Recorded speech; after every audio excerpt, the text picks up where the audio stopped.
గౌరవ ముఖ్యమంత్రి శ్రీ నారా చంద్రబాబు నాయుడు గారికి, గౌరవ మానవ వనరుల అభివృద్ధి, information technology, electronics and communication, real time governance శాఖ మాత్యులు శ్రీ నారా లోకేష్ గారికి, రాజమండ్రి పార్లమెంట్ సభ్యులు, భారతీయ జనతా పార్టీ రాష్ట్ర అధ్యక్షులు శ్రీమతి దగ్గుపాటి పురంధేశ్వరి గారికి, అలాగే శ్రీ ప్రభుత్వ ప్రధాన కార్యదర్శి కె విజయానంద్ గారికి నా హృదయపూర్వక నమస్కారాలు. సుపరిపాలనలో తొలి అడుగు కార్యక్రమానికి విచ్చేసిన గౌరవ కేంద్ర మంత్రి వర్యులందరికీ పేరు పేరున, అలాగే రాష్ట్ర మంత్రివర్యులకి పేరు పేరున, గెలిచిన పార్లమెంట్ సభ్యులకి, గౌరవ శాసన మండలి సభ్యులకి, శాసనసభ్యులకి పేరు పేరున నా హృదయపూర్వక నమస్కారాలు. అఖిల భారత సర్వీస్, ఆల్ ఇండియా సర్వీసెస్ అధికారులందరికీ, నియోజకవర్గ ప్రత్యేక అధికారులకి అందరికీ నా హృదయపూర్వక నమస్కారాలు, ధన్యవాదాలు మీరు ఇక్కడికి విచ్చేసినందుకు. ఈ సంవత్సరం మేము పూర్తి చేసుకోవటం చాలా కష్టాల మధ్య వచ్చాం. మేము చాలా ఒత్తిళ్ళ మధ్య ఒక 5 సంవత్సరాలు, ప్రత్యేకించి నేను 2014 నుంచి రాష్ట్ర విభజన జరిగినప్పటి నుంచి ఆంధ్రప్రదేశ్ అభివృద్ధి బాగుండాలని ఆకాంక్షించే వ్యక్తిని. వచ్చే గొడవలకి విభజన జరిగితే ఎలా అయిపోయిందో మనం చూస్తూ వచ్చాం. అందుకని ప్రత్యేకంగా నేను ఆంధ్రప్రదేశ్ బాగు కోసం నేను ఎప్పుడూ నిస్వార్థంగా చేసుకుంటూ వచ్చాను. 2014 నుంచి 2019, 2019 నుంచి 2024కి ప్రభుత్వం మారిన వెంటనే ఒక కన్స్ట్రక్టివ్ అప్రోచ్ నుంచి ఒక డిస్ట్రక్టివ్ అడ్మినిస్ట్రేషన్, డిస్ట్రక్టివ్ గవర్నెన్స్ మొదలైంది. ఇది ప్రజాస్వామ్య హితాన్ని కోరుకునే ప్రతి ఒక్కరికి కూడా చాలా ఆందోళన కలిగించింది. ఈరోజు మేము గౌరవ ముఖ్యమంత్రి గారి నాయకత్వంలో సాధించినవన్నీ చెప్పబోయే ముందు అసలు ఈ పరిస్థితికి ఎలా వచ్చాం, మీకు కూడా ముఖ్యంగా అధికారులు ఉన్నారు, గౌరవ శాసనసభ్యులు ఉన్నారు, ఒకసారి మనం గుర్తుకు తెచ్చుకోవడం చాలా చాలా అవసరం. ఎందుకంటే మనం చాలా త్వరగా మర్చిపోతాం. మన మీద కూడా చాలా బాధ్యత ఉంది. అవన్నిటినీ ఒకసారి గుర్తు తెచ్చుకొని మళ్ళీ మనం వచ్చే సంవత్సరానికి ఇంకెంత బాగా చేయగలం అన్న దానికోసం మీకు తెలియజేస్తున్నాను. మమ్మల్ని అందరినీ ఎంత ఇబ్బంది పెట్టారంటే, ఒక సగటు మనిషి దగ్గర నుంచి దేశం మొత్తం ఆయన ఆలోచనల్ని ఆదర్శంగా తీసుకొని పాలసీ మేకింగ్ అయ్యే ఒక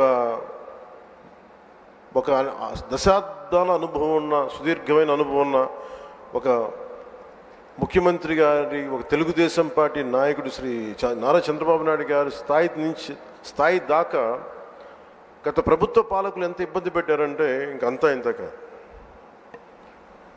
ఎంత వికృతంగా తయారయ్యారంటే ఏదైనా మాట్లాడాలంటే భయం.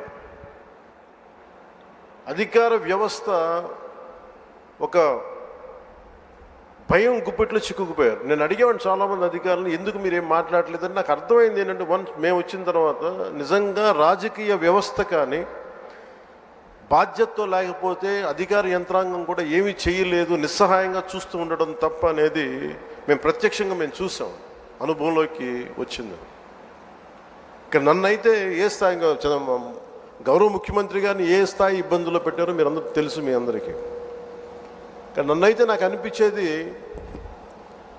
వైజాగ్లో, విశాఖపట్నంలో 24లో 23 ఆఖర్లు ఎలాంటి ఇబ్బందులు పెట్టా, మీరు రోడ్ల మీదకి రావడానికి కూడా ఇబ్బంది పడేవాళ్ళు. వస్తే అరెస్టులు.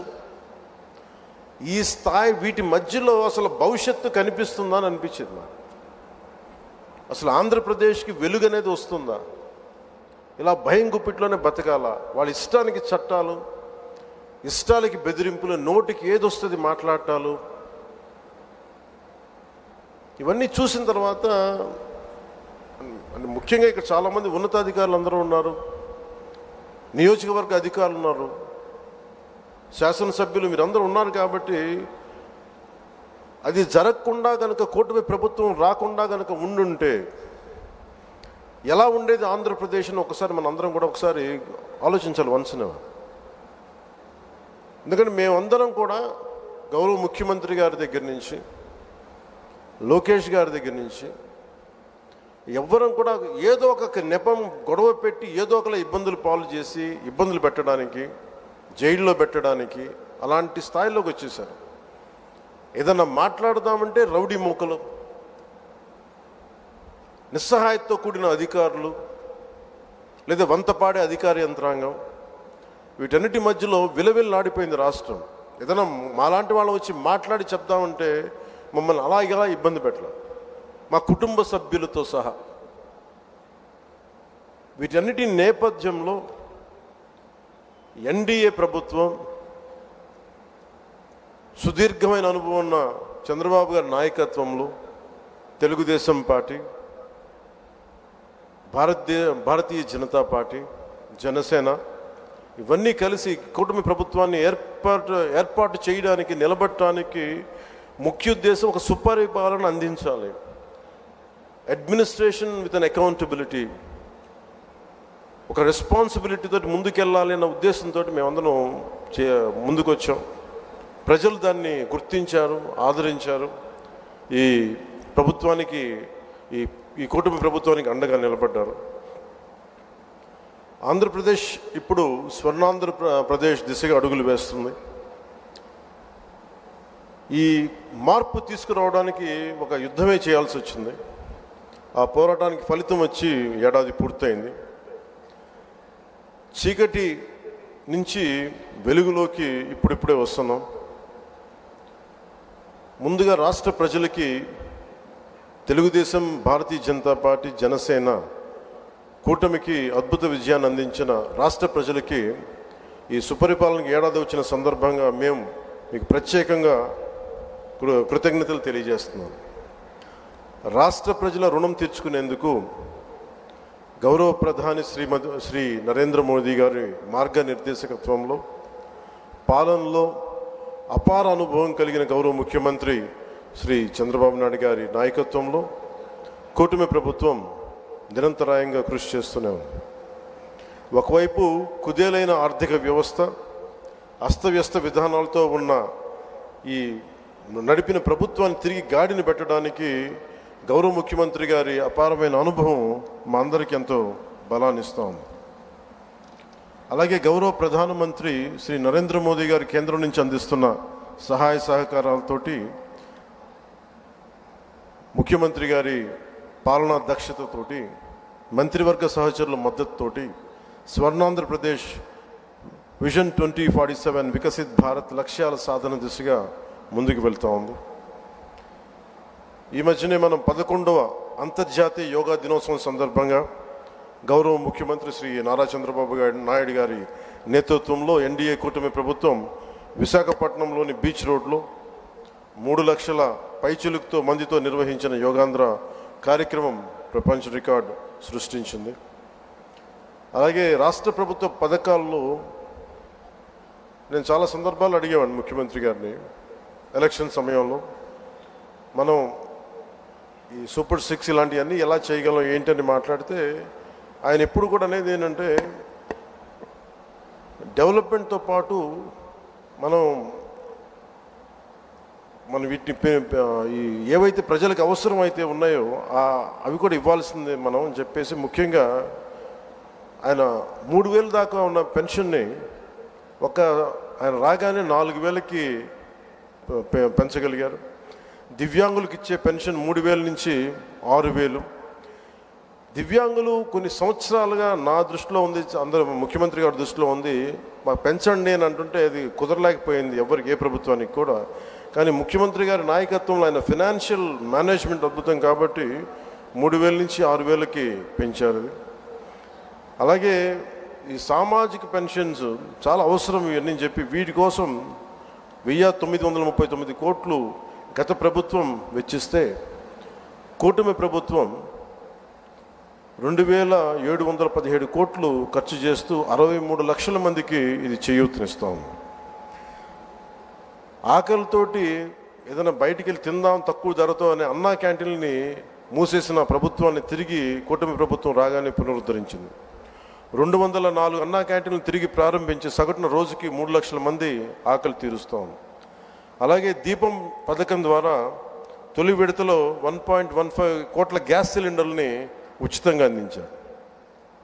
ఈ పథకం కోసం కూటమి ప్రభుత్వం 5 ఏళ్లలో 13,423 కోట్ల మొత్తాన్ని ఖర్చు చేయటం. అలాగే మత్స్యకారు సోదరులకి దాదాపు 1,22,965 మందికి 266 కోట్లు అందజేసిన 20,000 రూపాయల చొప్పున.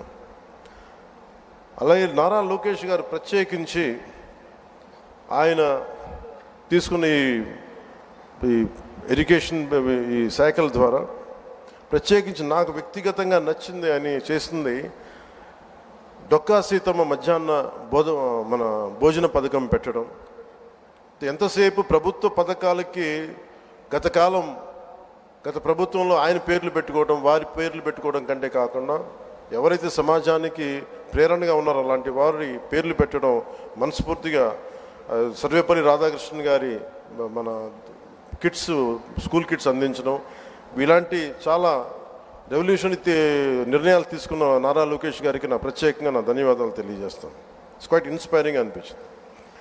అలాగే తల్లికి వందనానికి దాదాపు 67 లక్షల మందికి పైగా విద్యార్థులకు లబ్ధి చేకూరింది. ఈ మొత్తంలో 1,346 కోట్లు పాఠశాలల అభివృద్ధికి వెళ్తూ ఉంది.